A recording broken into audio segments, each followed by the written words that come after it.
ආයිබෝවන් අපි අද ඔයගොල්ලොත් එක්ක එකතු වෙන්නේ කොහොමද බොන්සයි ගහක පත්‍ර කුඩා කරගන්නේ කියන ක්‍රමය ඉගෙන ගන්න. ගොඩක් අය ඉල්ලලා තිබ්බ වීඩියෝ එකක් තමයි මේක පත්‍ර කුඩා කරගන්නේ කොහොමද කියලා. ඉතින් වීඩියෝ එකත් එක්ක ඉවර වෙනකම්ම රැඳිලා ඉන්න. අපි හරියටම කියලා දෙන්නම් කොහොමද බොන්සයි ගහක පත්‍ර කුඩා කරගන්න ක්‍රමවේදය මොකක්ද කියලා.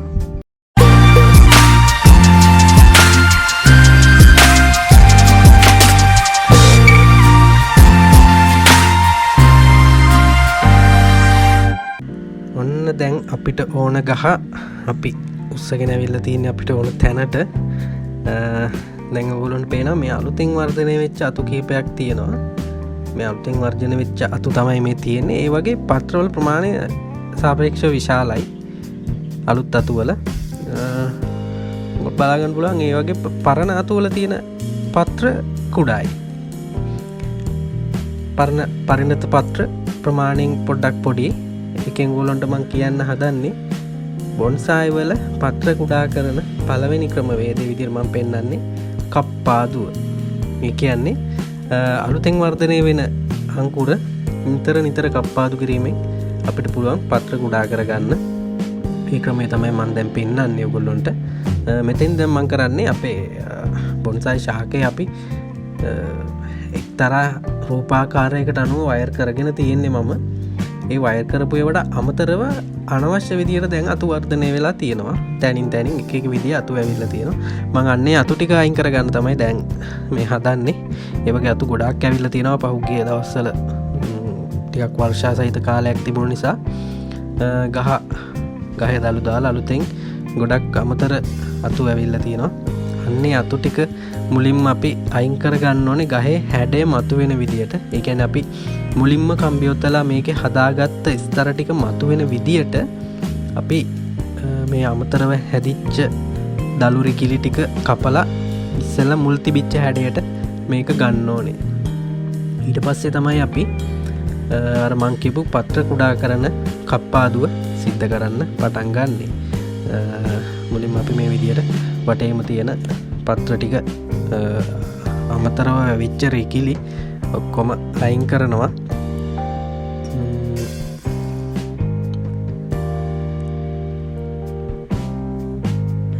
ඔයගොල්ලන්ට පේනවා ඇති මේ වගේ ගහක් ගත්තාම මේක නුග කුලේම ශාකයක් වර්ධනය ඉතා වේගෙන් සිද්ධ වෙනවා. ඒකින්ද අපිට නිරන්තර කප්පාදුවක් කරන්න වෙනවා මේ වගේ ගහකදී. අනිත් එක නඩත්තුව පහසුයි නුග වර්ගයේ පැලයක් තෝරගත්තාම.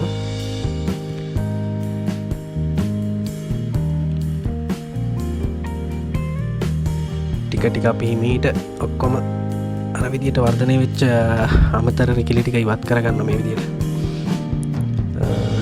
මේක තමයි බොන්සායි වල පත්‍ර කුඩා කරන. ඒ කියන්නේ ගොඩක් අය මගෙන් ඉල්ලපු වීඩියෝ එක. එතකොට පත්‍ර කුඩා කරගන්න මුලින්ම කරන්න ඕනේ කප්පාදු කරන්න ඕන. නිතර කප්පාදු කිරීමෙන් තමයි ගහට හොඳ හැඩයක් ගන්නත් පුළුවන්. ඒ වගේම විශාල පත්‍ර සහිත ශාකවල පත්‍ර කුඩා කරගන්නත් ඕගොල්ලන්ට පුළුවන්. මම ඉස්සරහට මේ වීඩියෝ එකේ පෙන්නනවා ඔයගොල්ලන්ට කුඹුක් ශාකයක් කොහොමද පත්‍ර කුඩා කරගන්නේ. ඒ වගේම තවත් ඒ වගේ ශාක කිපයක් විශාල පත්‍ර තියෙන ශාක පත්‍ර කුඩා කරගත්තම කොහොමද තියෙන්නේ කියන එක මම පෙන්නන්නම්. දැනට අපි මේ ගහේ තියෙන අලුතින් වර්ධනය වෙච්ච රිකිලි ඔක්කොම ඉවත් කරනවා. අපිට අපේ රූපාකාරය මතු කරගන්න මුලින්ම බොන්සයි ගහේ නඩත්තුව සඳහා.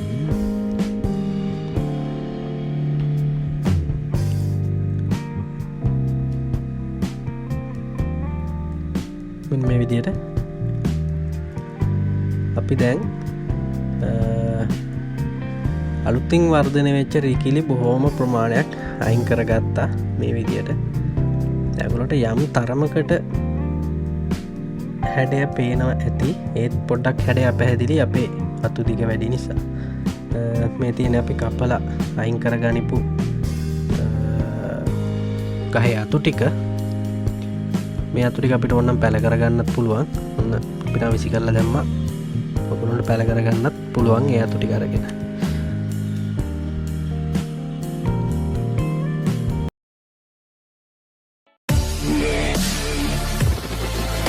Yeah. ඔන්න දැන් අපි අපේ ශාකයේ අනවශ්‍ය අතු කොටස් රිකිලි කපාගෙන ඉවරයි. දැන් අපි කපන්න හදන්නේ මේකේ අපි වයර් කරපු අතු වල දිගට වැඩිච්ච කොටස් තමයි මේ විදිහට අපි කපලා අයින් කරන්නේ. අපි තෝරගත්ත හැඩතලයේම ඕනට වඩා දිගට වැඩිච්ච අතු කෑලි ටිකයි වැඩිපුර තියෙන පත්‍ර ටිකයි අපි ටිකක් අඩු කරගන්නවා. මෙන්න මේ විදිහට සාමාන්‍යයෙන් පොඩි කතුරක් පාවිච්චි කරන්න පුළුවන්. ඔන්න ඔය විදිහට අපි පත්‍ර ප්‍රමාණය ගොඩාක් අඩු කරගන්නවා. මෙතන අපේ හැඩතලයට අනුව තියෙන. ඔයගොල්ලන්ට දැන් බලා ගන්න පුළුවන් මොන වගේ තැනකින්ද මේක කප්පාදු කරන්න ඕන කියලා. මෙන්න මේව දිගට පේනකොට ඔයගොල්ලන්ට පේනවා පත්‍ර කිහිපයක් පිටලා තියෙන තැනක් තියෙනවා. මෙන්න මේ විදිහට අපි පත්‍ර දෙකක් ඉදිරියෙන් ඉතුරු කරලා තමයි කපන්නේ. මොකද මෙන්න මේ කොලයක් තියෙන කොලයක් කඳට සම්බන්ධ වෙන තැනින් තමයි අලුත් රිකිල්ලක් එන්නේ. අන්න ඒ තැනින් ආපහු රිකිලි වර්ධනය වෙන්න පුළුවන් හින්දා අන්න ඒ වගේ තැනකින් තමයි අපි මෙන්න මේ කප්පාදු කරන්නේ. මේ විදිහට අනවශ්‍ය දිගට වැඩිච්ච අතු ටිකයි පත්‍ර ටිකයි ගොඩක් අඩු කරගන්න ඕනේ අපි ශාකය හරියට නඩත්තු කරගන්න නම්. අන්න එතකොට තමයි අපිට පත්‍ර කුඩා කරගෙන විශාල ශාකයක් කුඩා බඳුනක තියෙන විදිහට ලොකු පෙනුමක් ගන්න පුළුවන් අපේ මේ නුග වර්ගයේ ගහකට. මේ විදිහට අපි දිගට වර්ධනය වෙච්ච අතු කොටස් ටික ඔක්කොම අයින් කරගන්න ඕන. වචන පොඩ්ඩක් පැටලෙනවා. දිගට වර්ධනය වෙච්ච අතු කොටස් ටික අයින් කරගන්නවා මේ විදිහට.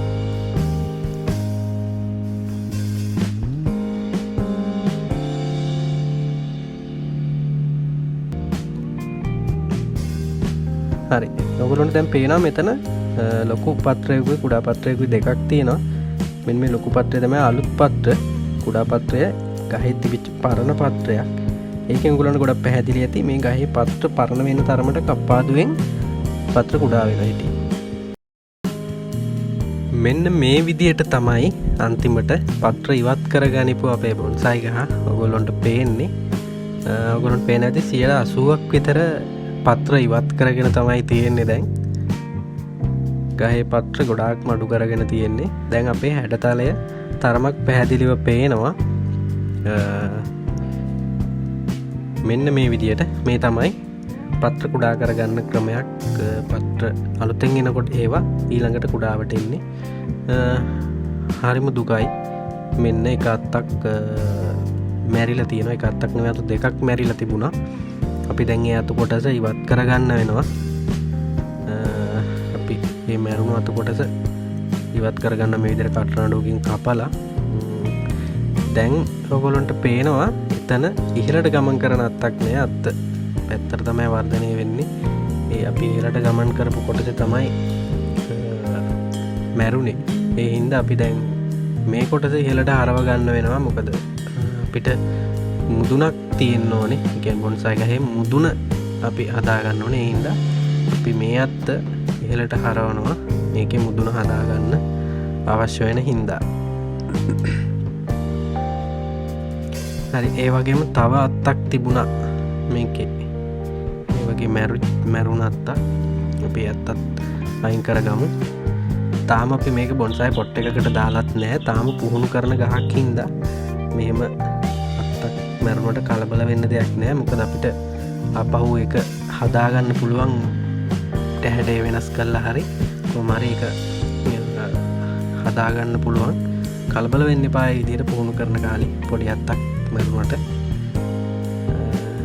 දැන් ඔයගොල්ලන්ට පේනවා ගහේ කොළ ගොඩාක් අඩු කරලා තියෙන්නේ අපි.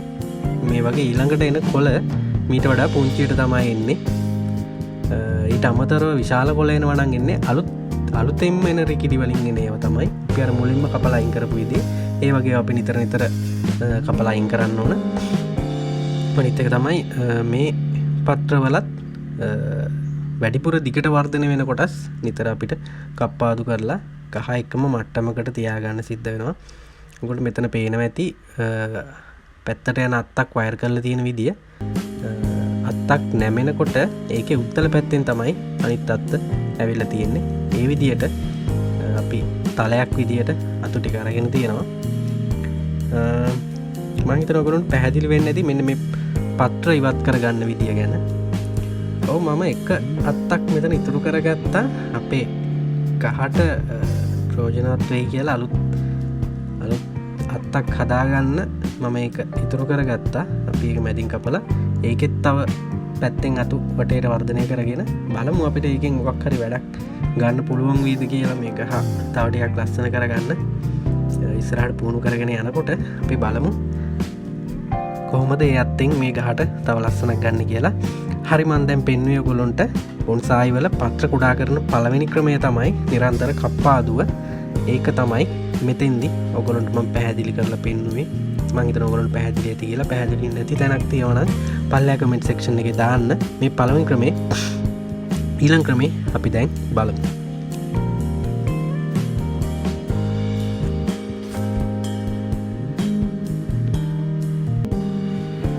මෙන්න මේ ඔයගොල්ලන්ට දැන් පේන්නේ මම ඔයගොල්ලන්ට පෙන්නන්නම් කියලා පොරොන්දු වෙච්ච කුඹුක් ගහ තමයි මේ තියෙන්නේ. මේක කුඹුක් ශාකයක් විශාල වර්ධනය වෙන ගහක්. ඔයගොල්ලෝ හැමතැනකම වගේ ගොඩක් තැන්වල ගම් ඉවුරු වල එහෙම දැකලා ඇති.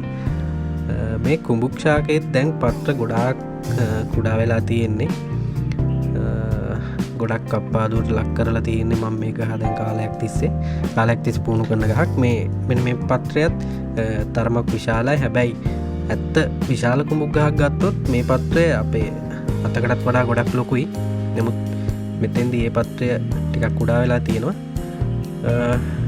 මෙන්න මෙතන පේනවා ඇති ඔයගොල්ලන්ට දැන් ඒ කුඩා පත්‍රයටත් වඩා ගොඩක්ම පුංචි වෙලා තියෙනවා. අපි කප්පාදුවෙන් සහ අනිත් ක්‍රම මගින් යොදාගත්ත ක්‍රම මගින් අපි කුඩා කරගෙන තියෙනවා මේ පත්‍ර. අපි පළවෙනි ක්‍රමය කියලා දුන්න කප්පාදුව තමයි පළවෙනි ක්‍රමය. ගහක පත්‍ර කුඩා කරන මේ දෙවැනි ක්‍රමය ඔයගොල්ලන්ට කියන්නේ. දෙවැනි උපක්‍රමය නිවැරදි බොන්සායි පස්මාද්‍ය භාවිතා කිරීම. ඒ තමයි බොන්සායි ගහක පත්‍ර කුඩා කරගන්න යන තියෙන ක්‍රම වලින් දෙවැනි ක්‍රමය. ඒ කියන්නේ බොන්සායි ගහකට නිවැරදි පස්මාද්‍ය භාවිතා කිරීමෙනුත් අපිට පුළුවන් කාලයක් යනකොට බොන්සායි ගහේ පත්‍ර කුඩා කරගන්න මෙන්න මේ ක්‍රමය මගින්.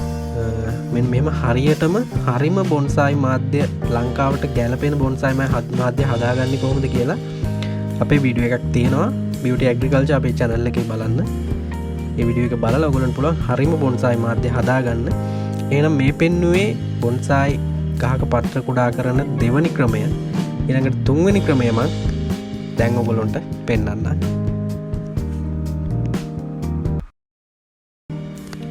එහෙනම් අපි දැන් බලන්න යන්නේ බොන්සායි ගහක පත්‍ර කුඩා කරගන්නේ කොහොමද කියන තුන්වෙනි ක්‍රමය. මම ඔයගොල්ලන්ට දැන් ක්‍රම දෙකක් කියලා දුන්නා.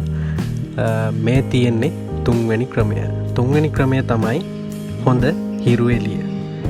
අපිට ස්වභාවිකව ලැබෙන හොඳ හිරු එළිය ශාකයට ලබා දීමෙන් අපිට පුළුවන් හොඳ පත්‍ර කුඩා වෙච්ච පරිණත දෘಢ ගහක් ලබා ගන්න පුළුවන්. හොඳ හිරු එළිය ගහට ලබා දීමෙන් නිතරම මේක ඒ කියන්නේ අපේ බොන්සායි ගහ හැමතිස්සෙම ගේ ඇතුළෙම තියාගෙන ඉන්නවා නම් මේ වැඩේ අපිට කරන්න බෑ. නිතර අපිට මේක එළියට දාන්න වෙනවා. මේකදී මම ඔයගොල්ලන්ට පේන හොඳ බොන්සායි මාධ්‍යයක් පාවිච්චි කරලා තියෙනවා. ඒ වගේම කප්පාදුවත් මම නිරන්තරයෙන් සිද්ධ කරනවා. ඊට අමතරව මම මේකට හොඳ හිරු එළිය ලබා දෙනවා. අන්න ඒ ක්‍රම තුන තමයි බොන්සායි ගහ හොඳට නඩත්තු කරගෙන යන්න පත්‍ර කුඩාවට තියාගන්න මම පාවිච්චි කරන ක්‍රම තුන. ආයෙ මතක් කරොත් අංක 1 නිරන්තර කප්පාදුව, අංක 2 නිවැරදි බොන්සායි මාධ්‍ය භාවිතය, අංක 3 හොඳ හිරු එළිය ලබා දීම. මෙන්න මේක තමයි බොන්සායි ශාකයක පත්‍ර කුඩා කර ගැනීමේ තියෙන රහස. ඒ රහස තමයි මම ඔයගොල්ලන්ට අද මේ පැහැදිලි කරේ. මම හිතනවා ඔයගොල්ලන්ට පැහැදිලි වෙන්න ඇති කියලා. මොකක් හරි ඔයගොල්ලන්ට පැහැදිලි වුණු තැනක් මේකේ තිබුණා නම් යට කමෙන්ට් සෙක්ෂන් එකේ දාන්න. මම හැම කමෙන්ට් එකකටම මගේ පුළුවන් තරම් රිප්ලයි කරනවා. ඔයගොල්ලෝ කමෙන්ට් එකක් දාන්න. මෙතන ඔයගොල්ලන්ට පේන්නේ අලුතෙන් වර්ධනය වෙන කුඩා අංකුර කප්පාදු කරපු තැනකේ. ඔයගොල්ලන්ට පුළුවන් මෙන්න මේ මං කියපු ක්‍රම තුන අත්හදා බලලා ඔයගොල්ලන් ළඟ තියෙන ශාකයේ පත්‍ර කුඩා කරගන්න මෙන්න මේ ක්‍රම තුන පාවිච්චි කරන්න පුළුවන්. ලස්සන බොන්සයි ගහක් හදන්න ආයෙත් අපිත් එක්ක එකතු වෙමු බොන්සයි එක්ක මේ beauty agriculture channel එකෙන්. අපිව subscribe කරලා නැත්නම් තාම දැම්ම subscribe කරන්න bell icon එක click කරලා මේ වගේ videos හැමදාම ඔයගොල්ලෝ ගාවට ගෙන්න ගන්න පුළුවන්. බොන්සයි විතරක් නෙමෙයි ඊට අමතරව ගොඩක් දේවල් අපෙන් ඉගෙන ගන්න පුළුවන්.